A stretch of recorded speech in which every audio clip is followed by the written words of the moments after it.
हम खामोशी से स्ट्रेचर्स पर बैठे आते जाते मरीजों और लवाहिकीन को देखते जा रहे थे। अस्पताल आओ तो लगता था पूरा शहर बीमार है। सवाल बहुत थे मगर आगा जानी खामोश।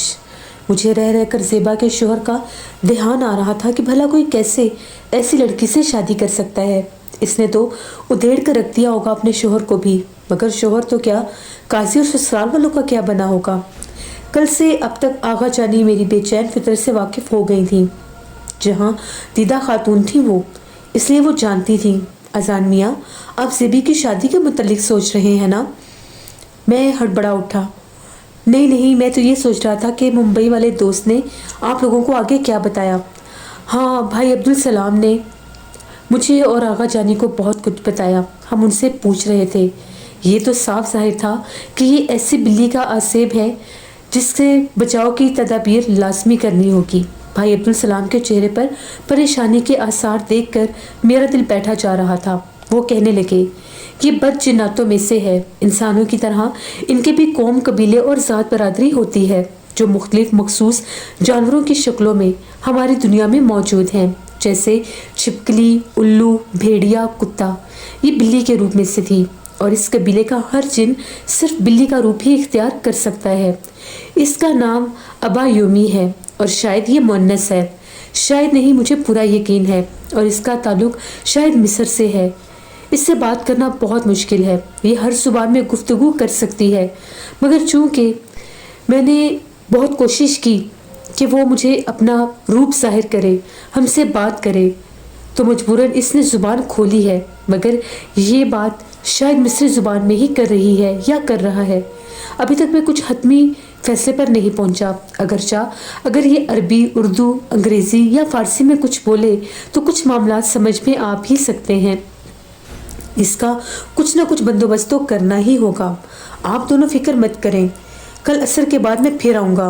कौन सी दावत, कौन सा खाना, मुझे अपनी बच्ची से बढ़कर कुछ भी नहीं है। इन्हें रुखसत करके हम दोनों रात के एक दूसरे से बातें करते रहे और एक दूसरे को तसल्लियाँ देते रहे। ज़ेबी कमरे में अकेली थी। मुझे इसकी फ़िक्र हो रही थी। वो अकेली बहुत डरती थी। आगा जान की आंख लगी तो मैंने सोचा कि ज़ेबी को जाकर देख आऊँ। वजाहत हमारे साथ ही सो रहा था। मुझे भी खौफ ने घेर रखा था, मगर माँ थी, खुद को रोक नहीं पा रही थी। दरवाज़ा खोला तो अंधेरा था। जब लाइट खोलकर ज़ेबी को लिटा कर गई थी। पता नहीं कमरे की लाइट किसने बंद की। मैं हल्के हल्के पाँव बढ़ाती आगे जा रही थी और मैंने उसे बड़े आराम से पुकारना शुरू किया। ज़ेबी, ज़ेबी बेटा, कहाँ हो आप? वो नहीं थी कमरे में। मैंने पूरा घर छान लिया। किचन की लाइट ऑन थी। मैं वहाँ गई। फ्रिज का दरवाज़ा खुला था और दूध की पतीली ज़मीन पर औंधी पड़ी थी। फर्श पर दूध बह रहा था। फ्रिज अभी भी खुला था। मैंने आगे बढ़कर बंद किया। मेरे दाएं जानिब डाइनिंग टेबल के नीचे सरसराहट और चिड़चिड़ की आवाज़ें आ रही थी। मैंने झांक कर देखा, वहाँ ज़ेबी थी। इसके हाथ में शापर था। वो शापर से कच्चा कीमा निकाल कर खा रही थी। मेरी आवाज़ भी नहीं निकल सकी और मैं यूं ही पलट गई। कमरे में आकर मैंने एकदम से दरवाज़ा बंद किया और घुटी घुटी आवाज़ में सिसकियों में रोने लगी तो आगा जान की आँख खुल गई। मैंने इन्हें कुछ नहीं बताना चाहा, लेकिन उन्होंने मेरी आंखें देख ली और वो बोले, वो मखलूक अब ज़ाहिर हो गई है, इसलिए तरह तरह के तमाशे कर रही है, हमें खौफ ज़दा कर रही है। अब बस बाहर न जाएं। कल भाई अब्दुल सलाम को ज़रूर बुलाएं, वो कोई हल निकाल लेंगे। नींद आंखों से कोसों दूर थी। बस करवटें बदलते सुबह हुई। सुबह ज़ेबी अपने कमरे में थी और किचन में रात वाले वाक़े के कोई असर न थे। अलबत्ता कीमा और दूध गायब था, जो दलील था कि रात को जो हुआ वो मेरा वहम नहीं था। खुदा खुदा करके शाम हुई। वजाहत को सुबह मैंने इसकी खाला के यहाँ भेज दिया था। ज़ेबी सारा दिन कमरे में ही रही। कुछ हंसने की, कभी रोने की आवाज़ें आती रहीं। कभी इल्तिजा करती तो हम दोनों दौड़े दौड़े इसके कमरे में जाते।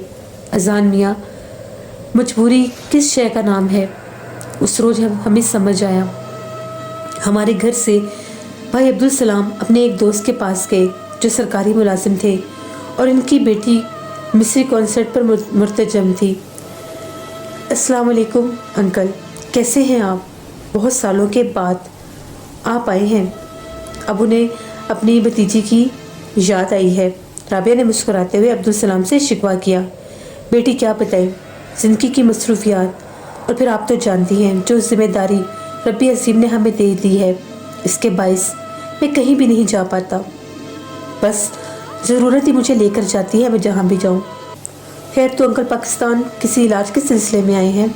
नहीं बेटी, आया तो खालिस्तन ज़ाती काम से था, मगर एक दोस्त से मुलाकात के दौरान एक साहब से तारुफ हो गया। फैसलाबाद के कारोबारी हलकों की जानी मानी शख्सियत आगा जुल्फ़कार हमदानी अजीब गैर दिमागी का शिकार थे। मेरे दोस्त ने मुझसे कहा कि आगा जान कुछ दिन से बहुत परेशान हैं, इनकी बच्ची बहुत ज़्यादा बीमार है, ज़रा आप चल के देख लें। कल हम इनके घर दावत पर थे। राबिया बहुत इन हमाक से बातें सुन रही थी। इनके घर जाकर हमें अंदाज़ा हुआ कि आगा साहब की ज़ुबानी जो मालूम हुआ था, इनकी बच्ची बीमार नहीं आसेब ज़दा है। वो कितनी बड़ी बच्ची है, यही कोई 8-9 साल की होगी। वहाँ से इल्म किया गया कि बच्ची अभी बहुत छोटी है और इसको आसेब ने घेर लिया है। वो आसेब गुफ्तगू पर आमादा हो गया है, मगर वो हमारी सोच से भी ज़्यादा शातिर है। बेटी, ये सारी तफसीलात आपके गोश गुजार एक मकसद के तहत कर रहा हूँ। आपकी हमदर्दी और मदद की ज़रूरत होगी। जी जी अंकल, ज़रूर कहिए, मुझे क्या करना होगा? आप हमारे साथ आगा साहब के यहाँ चलेंगी। हमें शक है कि वो मखलूक मिस्री ज़ुबान बोल रही है और उसी में बात करेगी, और ये शक है, यकीन नहीं, लेकिन हम ये रिस्क नहीं लेना चाहते। बार बार इस अफरीद को बच्ची पर हाजिर करना इसकी ज़िंदगी के लिए बहुत ख़तरनाक हो सकता है। इसलिए हम चाहते हैं कि जब वो हाजिर हो तो आप मुज़ाकरात करें और हमारी मदद करें, क्योंकि आप वो ज़ुबान जानती हैं। हमें पहला ख्याल आपका ही आया था। राबिया यकलफ्त भरे लहजे से बोलने लगी और फिर एकदम चुप हो गई। बाप की सिर्फ देखने लगी।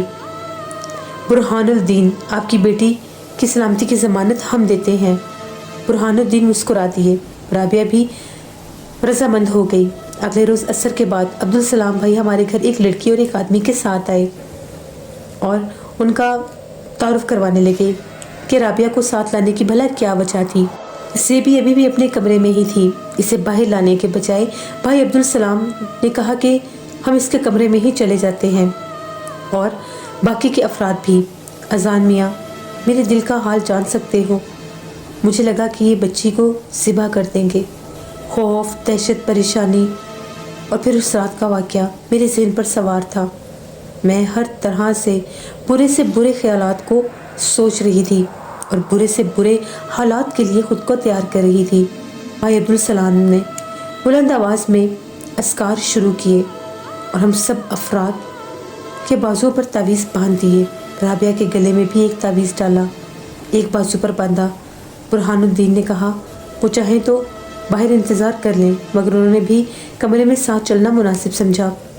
यूँ हम काफ़ी ज़्यादा लोग थे जिनको अब्दुल भाई ने हिसार में कर लिया था, और हम लोग ज़ेबी के कमरे की तरफ बढ़ रहे थे।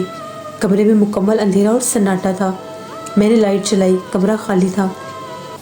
यहाँ 2 सिंगल बेड थे, ज़ेबा और वजाहत के लिए। हम दीवार से लगकर खड़े हो गए। आगा जान मुझे मबसूती से थामे हुए थे। इनके साथ बुरहान साहब भी थे। आगे बढ़कर राबिया और भाई अब्दुल ने ज़ेबी से बात करना चाहिए। अचानक किसी परिंदे के फड़फड़ाने की आवाज़ सुनाई दी। हमने आवाज़ की सिमत में देखा। अजान मियाँ, वो वक्त ऐसा था कि जैसे मेरा बदन काटो तो इसमें खून का एक कतरा भी नहीं मिलेगा। ज़ेबी इस अफरीद का रूप धारे मुंह में एक अधमरा कबूतर लिए अलमारी के ऊपर बैठी नजर आई। इसकी आंखों में खून उतरा हुआ था, चेहरे पर खबासत। वो कबूतर पंजों में दबाने के बजाय अपने मुंह में लेकर बैठी उसको नोच नोच कर खा रही थी। बंद कमरे में कबूतर कहाँ से आया? भाई अब्दुल कुछ देर पढ़न पढ़ते रहे और आराम से कबूतर को नोच नोच कर खाती रही। इसके नीचे इसके मुंह से खून बह रहा था। वो उछलती कूदती अलमारी पर टहल रही थी। अचानक इसने एक दिलखराश चीख मारी और उछलकर ज़मीन पर आ पड़ी। आगा जान के सीने में मैं मुंह छुपाए हुए डर गई। मेरी धड़कन बहुत तेज़ थी। वो ज़मीन पर اتر کر لوٹتی رہی اور منحوس چیخوں کی آوازیں گونجنے لگ گئیں۔ وہ رو رہی تھی، روتے روتے اپنا منہ الماری پر رگڑنے لگی اور دیکھتے دیکھتے اس کے چہرے سے تمام بال جھڑ گئے۔ او میری بچی، میری زیبی، میرا دل چاہا بھاگ کر اسے اپنے سینے سے لگا لوں، اور میں آگے بھی بڑھی۔ آقا جان نے مجھے دبوچ لیا۔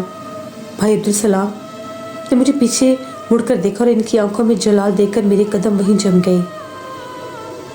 ان کی انگلی پر نظر پڑی تو زیبی بلی کی صورت میں وہاں پر موجود تھی۔ بھائی عبدالسلام پڑھن پڑھتے رہے اور پھر ایک وقت آیا کہ اس نے رونا تھوڑا کم کیا اور ٹکٹکی باندھ کر دیکھنے لگی۔ وہ اپنے پاؤں پسار کر بیٹھ گئی، ہلکے ہلکے سانس لے رہی تھی۔ پتہ نہیں کیا اول فول بک رہی تھی یا شاید بات چیت پر آبادہ ہونے کا اشارہ دے رہی تھی۔